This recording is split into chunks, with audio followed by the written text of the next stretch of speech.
मुंबई जैसे चहल पहल भरे शहर में चमचमाती गाड़ियों और ऊंची ऊंची इमारतों के बीच एक छोटा सा झुग्गी इलाका भी था, जहां जिंदगी रोज की जद्दोजहद में बीतती थी। इसी बस्ती में रहता था 13 साल का एक लड़का, किस्मत। किस्मत का नाम सुनकर लोग मुस्कुरा देते। नाम बड़ा दिलचस्प है, जिंदगी भी वैसी होगी। लेकिन असलियत यह थी कि उसकी जिंदगी आसान नहीं थी। उसके पिता रिक्शा चलाते थे और मां दूसरों के घरों में काम करती थी। किस्मत का सपना था एक दिन बड़ा आदमी बनना, अपने मां बाप को अच्छा घर दिलाना। लेकिन स्कूल तक का रास्ता भी उसके लिए आसान नहीं था। पढ़ाई का खर्च, पुराने फटे जूते, कभी कभी भूखा पेट, ये सब रोज के साथी थे। हर सुबह वह अपने छोटे से बैग में किताबें रखता, जो आधी उधार की होती, और पैदल ही स्कूल की ओर निकल पड़ता। शहर की ट्रैफिक, धूल और शोर के बीच उसके कदम कभी नहीं रुकते थे। एक दिन स्कूल में एक घोषणा हुई, शहर स्तरीय गणित प्रतियोगिता, जीतने वाले को पूरे साल की फीस और किताबें मुफ्त मिलेंगी। किस्मत का दिल धड़क उठा।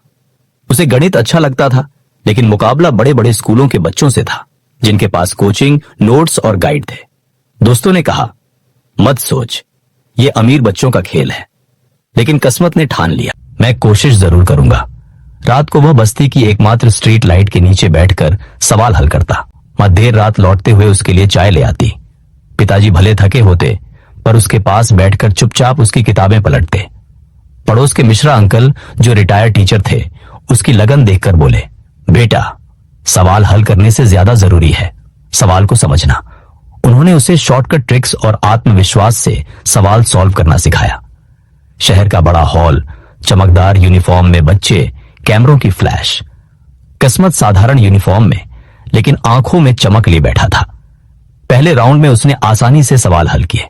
दूसरे राउंड में मुश्किल सवाल आया, लेकिन उसने हार नहीं मानी।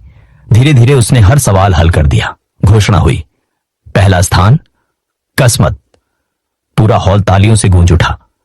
उसके माता पिता की आंखें गर्व और खुशी से भर आईं। उस दिन के बाद बस्ती के लोग अपने बच्चों से कहते, देखो, अगर किस्मत कर सकता है तो तुम भी कर सकते हो। मुश्किलें चाहे जितनी भी हों, अगर हिम्मत और मेहनत है तो मंजिल मिलकर ही रहती है। कभी हार मत मानो।